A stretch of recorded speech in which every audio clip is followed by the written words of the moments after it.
Hola, hoy es 5 de septiembre del 2025 y estás escuchando RTS CTS, un podcast sobre redes, internet, domótica y cacharreo variado.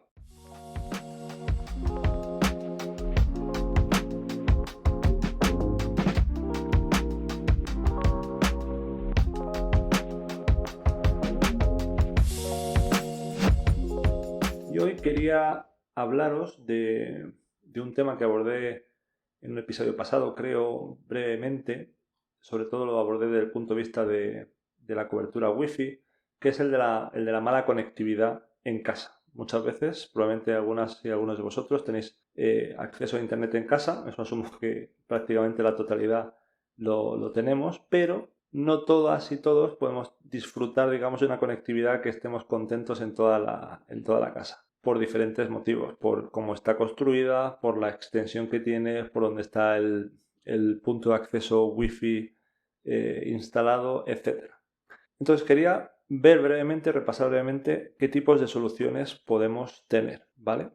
Vamos a asumir que es necesario, es un requisito que tengamos conectividad inalámbrica, además de potencialmente tener conectividad cableada, y veremos el por qué. Ya os anticipo que yo, particularmente o personalmente, siempre que puedo, voy a intentar conectar los dispositivos a una red cableada, en mi caso una red Ethernet. Cuando digo siempre que puedo, me refiero a, por un lado, que el dispositivo que quiero conectar tenga conectividad Ethernet, es decir, un móvil no lo puedo conectar por Ethernet sin hacer algo muy raro y potencialmente o probablemente muy estúpido, por decirlo así.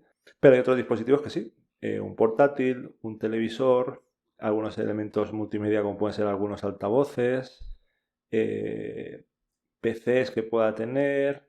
Bueno, hay multitud de dispositivos que potencialmente tienen conectividad Ethernet y lo ideal sería aprovecharla. Pero hay muchos otros que no la tienen y por lo tanto necesitamos también una cobertura inalámbrica. Entonces, cuando tenemos una mala cobertura en casa, probablemente esto sea porque o bien el router que tengamos, punto de acceso Wi-Fi que tenemos, no tiene la capacidad o la potencia y el soporte necesario para dar una conectividad razonable en toda la casa, o bien por eso sumado a otros factores o otros factores solo, como por ejemplo el hecho de que tengamos una casa muy grande o tengamos una casa con una construcción que no permite la difusión de la señal radioeléctrica de manera suficiente o tengamos mucha interferencia de algún tipo, ¿vale? Entonces tenemos que analizar cuál es nuestro problema, qué soluciones podemos tener antes de abordar la solución o de decir cuál es la solución, ¿vale?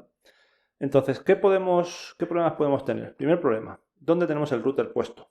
El router, idealmente, pero esto es difícil muchas veces, debería estar en una posición céntrica en la casa para que tengamos, digamos, la mayor parte de la misma cubierta por la cobertura radio.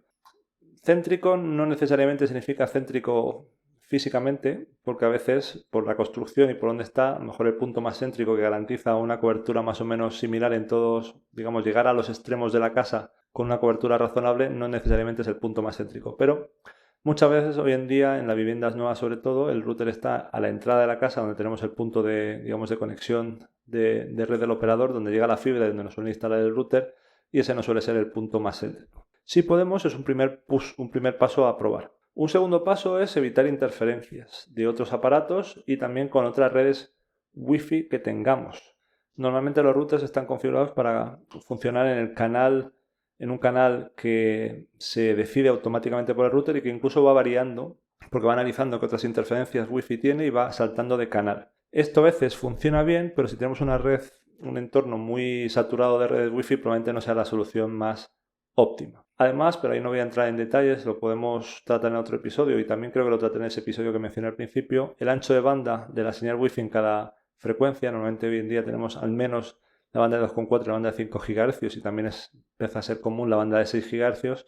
El ancho de banda de esa señal sí aumenta, porque a medida que aumentamos en frecuencia podemos aumentar también el ancho de banda, también aumenta, digamos, la interferencia que genera. Y además, no todos los canales Wi-Fi están libres de interferencia entre sí. Es decir, los canales se suelen numerar, si pensamos en la banda de 2,4, pues 1, 2, 3, 4, así hasta el 13, el 14 en función del país. Y el 1 y el 2 se interfieren, porque la señal Wi-Fi, digamos, la banda, la frecuencia, el canal por donde emite, por decirlo así, el 1 y el 2 no están separados, están, digamos, desplazadas la señal, pero se siguen pisando.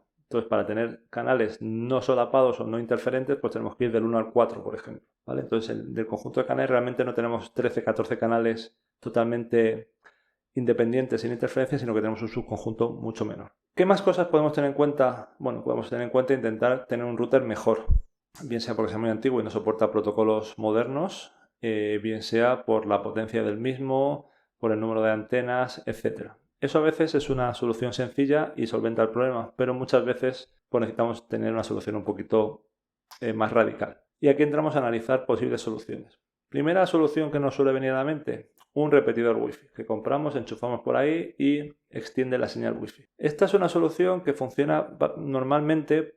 Ese repetidor Wi-Fi le decimos que se conecte a la Wi-Fi que tenemos en casa y bien sea con la misma radio que utiliza para conectarse, esa sería la solución más básica y la que peor funciona, o con una radio nueva, es decir, con una antena, por decirlo así, diferente a la que usa para conectarse a la red Wi-Fi que tenemos en casa, repetir la señal. Esto es muy fácil de instalar, esa es una de las ventajas, no es caro, pero no es la solución óptima. Por un lado, dependiendo de cómo se implemente, si usa la misma radio o no, pues puede que sea muy subóptimo, puede ser que sí, aumente la señal y lleguemos a un sitio donde antes no llegaba, pero el rendimiento va a caer en picado frente a solo tener digamos, la red o el acceso original. A veces despliega dos redes con nombres diferentes para saber cuál es la extendida y cuál no, y ese tipo de cosas. Bueno, hace la usabilidad también un poco difícil, por lo que yo creo que esta solución puede ser ideal para casos sencillos donde el presupuesto no nos permite hacer mucho más.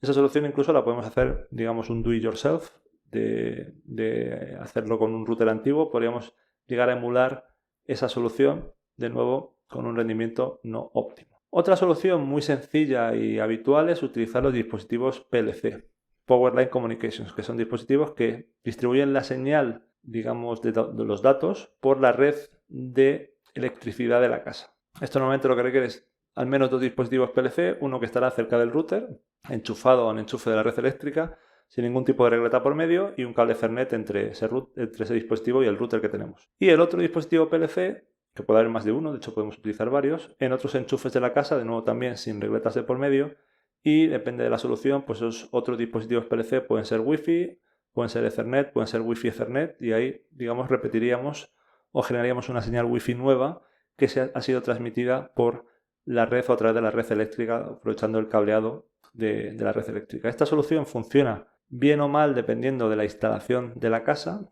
de cómo de moderna sea, de cómo de bien hecha esté, de cómo sea la calidad del cableado, de cuántos empalmes haya de por medio, etc. Entonces, bueno, suele funcionar bien en casas no muy antiguas, y a veces también es cierto que en casas muy antiguas donde ninguna otra solución es viable, pues es una solución que nos salva de un apuro. De nuevo, es una solución para no complicarnos mucho la vida, y en escenarios, por ejemplo, con paredes muy gruesas donde a lo mejor un repetidor no nos funciona bien, puede ser una solución adecuada.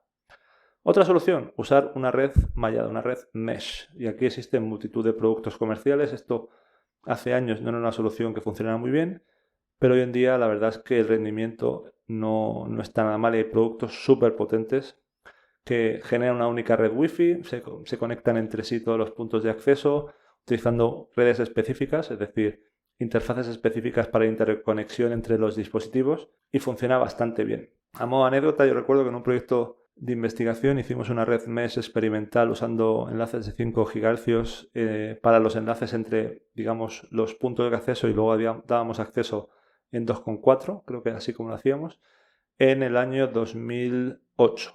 Y desplegamos varios puntos en la universidad, en una planta bastante grande, para distribuir de un punto, digamos, asumíamos que la conectividad la teníamos a lo mejor en un aula o en un despacho en un extremo del edificio, y a través de saltando por puntos de los patios interiores, ventanas, apuntando con antenas un poco especiales, distribuíamos la señal hasta un auditorio donde damos cobertura experimental a asistentes de una conferencia. Nos llevó bastante tiempo tunear todo, encontrar la banda de frecuencia adecuada, los canales, quiero decir, no la banda, los canales adecuados, apuntando a las antenas y demás.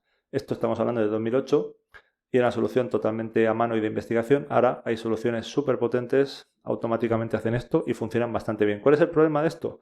Normalmente, por un lado, sigue siendo una solución Wi-Fi, es decir, hay sitios donde va a llegar mal o no del todo bien, y no suele ser una solución muy barata.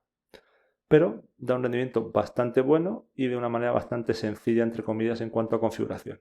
De aquí podríamos pasar a las soluciones cableadas, que son las óptimas. La obvia y la que no es muy difícil tampoco de implementar, sobre todo si tu vivienda es moderna, razonablemente moderna, es cablear con Ethernet. La mayoría de las casas actuales por ley, por ICT, tienen que tener cableado Ethernet en todas las estancias, salvo baños y trasteros. Y ese cableado Ethernet pues llega, digamos, tenemos una hembra en cada estancia. Creo que en el salón tiene que haber dos y en una habitación, no estoy seguro si en otra habitación grande, digamos, otras dos, pero al menos hay una que lleva una hembra, digamos el conector RJ45 hembra, y en el punto de acceso al usuario, el punto de conexión donde suele llegar la conexión de fibra desde el edificio, pues llegan los cables macho de cada estancia, RJ45. Normalmente cuando compramos una vivienda eso está conectado a una especie como de conector pasivo para conectar el teléfono, pero si queremos hacer una red Ethernet, solo tenemos que comprar un switch. Suele tener además alimentación el propio armario donde se sitúa todo este cableado para enchufarlo, donde normalmente tendríamos el router, lo enchufamos al router y ya tenemos distribución Ethernet por toda la casa. Que además en alguna parte queremos extender o queremos dar conectividad Wi-Fi, que era un poco la premisa que decíamos al principio, pues ahí enchufamos un punto de acceso o un router haciendo de punto de acceso. Ahí depende cómo nos queramos complicar, con el mismo nombre de red, con un nombre diferente. Hay diferentes recetas dependiendo de vuestro caso de uso, pero ahí ya podríamos configurar esa conectividad. Esa es una solución, la mejor solución posible, de nuevo, porque en cada estancia además podemos conectar otro switch, podemos hacer una distribución en árbol para que dispositivos que tengamos con conectividad Ethernet puedan conectarse a nuestra red de manera totalmente cableada, de ahí al router, pasando por uno o varios switches, y también podemos conectar un punto de acceso. La otra solución cableada que no se usa mucho pero está empezando a ser conocida es utilizar fibra óptica plástica, que es fácil de instalar. En algunos casos, cuando no disponemos de cableado Ethernet en la casa previamente instalado, pues a veces podemos optar por instalar nosotros el cableado Ethernet. Cuando digo nosotros un instalador profesional, pero nosotros muchas veces una vivienda puede tener, digamos, la canalización prehecha, en cuyo caso no es difícil tirar cable, y en viviendas más antiguas no hay canalización. Y ahí es donde quizá no sea más fácil instalar fibra óptica plástica, que además es inmune a radiación electromagnética, tiene un soporte de una velocidad súper alta. Lo único es que probablemente los conectores sean un poco, los equipos que se conectan en los extremos sean un poco más caros, no haya tanta variedad o tanta disponibilidad de equipamiento y sea un poco menos sencillo de instalar. Y con esto yo creo que hemos cubierto todas las soluciones que podemos encontrar a día de hoy. Mi recomendación, como siempre, es si puedes, utiliza cableado, utiliza Ethernet. Hay un montón de productos, una tecnología súper estandarizada, súper barata. Un switch Ethernet de 5 puertos te puede costar menos de 20 euros. Podemos utilizar además tecnología, en algunos casos, de Power over Ethernet que permite alimentar otros dispositivos simplemente con el cableado Ethernet. Esto puede estar bien para incluso un router o un punto de acceso que queramos poner en una zona donde llegue Ethernet pero no tengamos cableado alimentación normal alterna cerca, o para a lo mejor alimentar una cámara de videovigilancia o este tipo de cosas. Y bueno, con esto yo creo que acabamos el episodio de hoy. Como siempre, si tenéis cualquier tipo de feedback, os agradezco que me lo hagáis llegar para saber si esto os interesa, este tipo de contenido de otro tipo, con otro enfoque. Y nos vemos prontito. Chao.